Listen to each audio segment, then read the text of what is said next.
Let's get to some of the headlines out of Chicago, where you've got headlines of people being shot and killed to the ongoing situation of what to do with the influx of migrants heading to the city from the southern U.S. border.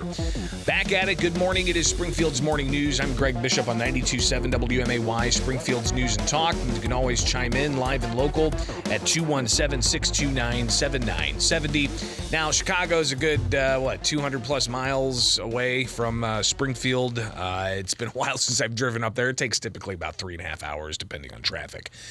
But when you see headlines like this, is this something that makes you want to go to Chicago?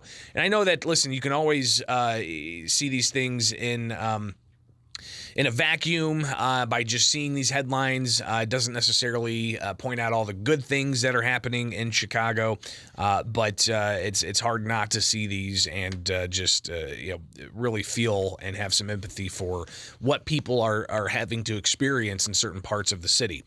Here's a headline. Of course, this is a collection of headlines from the Chicago Tribune and the Chicago Sun-Times. Man dies in fatal crash Friday night while driving gunshot victim to the hospital. Apparently, this 33-year-old was pronounced dead Friday night after he crashed his vehicle and struck a pole in the Bronzeville neighborhood, trying to get a gunshot victim to the University of Chicago Medicine. Another headline here, 4 people shot during a funeral procession. This wasn't in Chicago, it was in Oak Park, but 4 people injured Saturday afternoon that were at a funeral, and they were part of the funeral procession, but police say that the shooting was targeted amongst members of the procession without any impact on any bystanders. So alarming to see that. It's not just in Chicago. You've got some violence there in Oak Park. Back to Chicago. Here's a headline. 3 teenagers injured in a shooting at CTA Red Line on 95th Street Station. This seems to have stemmed from a fight that broke out between a 19-year-old man and an unknown person. So even outside of the public transportation system there in Chicago, where you would expect people to be waiting to get on a train to head to their destination, but they've got to contend with that type of thing. 16-year-old boy shot in Chatham gas station parking lot. Chatham's not just, we've got a Chatham here in Springfield as well. It's a small village just south of Springfield, a bedroom community of sorts. But Chatham also has a neighborhood in Chicago. So 16-year-old boy shot in Chatham gas station parking lot, hit in the right foot, taken to a hospital. He's in good condition. But those aren't the headlines that are capturing a lot of attention. You've also got headlines about the migrant issue and how that's being handled by Chicago Mayor Brandon Johnson, new on the job, but with obvious situation on his hand that his administration calls a national humanitarian crisis. So you've got, at first when we talked about the border and how it would be impacting the rest of the country, we didn't really foresee that these welcoming cities would be in receipt of a lot of migrants. And apparently now there's been 10,000 plus migrants that have been transported to Chicago. But when we talked about the border situation, Democrat leaders didn't want to call it a crisis, and for whatever reason, they just said that it's an issue that's being dealt with, and even Joe Biden hadn't gone to the border.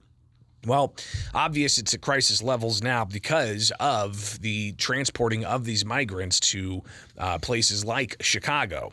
But on Friday, Chicago Mayor Brandon Johnson said that they were going to implement a transfer of more than 400 new arrivals to the city, and they were going to transfer them from the High Ridge YMCA to Daly College on Sunday.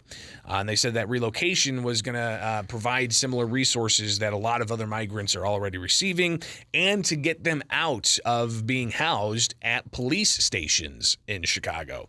You can imagine it's not the best place for anybody to be hanging out long term, except if they're facing criminal charges in jail. And this is a huge issue, especially now that the city was planning on moving those migrants from the YMCA to Daly College on Sunday, but they have delayed that yet again. So the plans to bus hundreds of migrants and asylum seekers from the north side shelter to a southwest side shelter has been delayed the second time after many people were not moved. And Brandon Johnson telling the Chicago Sun-Times that the mayor's office says the city's overall goal is to ensure that shelters are a short-term solution and to relieve pressure on Chicago Police Department districts and by providing shelter to more than 400 single new arrivals. After careful consideration of the impact this would have on asylum-seeking families and the overall mission, and to provide more time for planning by the receiving community as well as possible alternatives to Daly College, the city's decided to postpone moving migrant families from High Ridge YMCA to Daly today. So obvious that they needed to do more planning on that. And it wasn't done by the time that they had laid out on Friday to say, yep, we're going to do it on Sunday. And apparently, a city council member for the city of Chicago for the Daly College neighborhood said that they were kept out of the loop. Jelu Gutierrez said Sunday that she was told Friday about the plans for the now delayed Sunday move, but she added that the mayor's office was unclear about exactly who was being moved. She said that the mayor's office waited until Sunday afternoon to tell her the plan had been delayed yet again with no details about the next step or a moving date, and they say that they need answers. So these are just some of the headlines that are coming out of Chicago over the weekend when it comes to crime, violence, and also dealing with what Mayor Johnson's administration calls a national humanitarian crisis. Obvious that these are some important issues that the city of Chicago needs to deal with and how it's going to impact the rest of the state. We already know that tax dollars from the state are going to Chicago to house these migrants. We know that the state's going to be footing the bill for immigrant health care, those over the age of 42. And that's going to be a growing cost. And you've got the housing issues, the possible crime issues, and more. We'll likely hear a lot more about this tomorrow morning when we connect with William J. Kelly, a reporter out of Chicago. He tells me he's got a story he's developing right now that we'll hear a lot more about in the next 24 hours. So looking forward to that. It is Springfield's Morning News. I'm Greg Bishop on 92.7 WMAY, Springfield's News.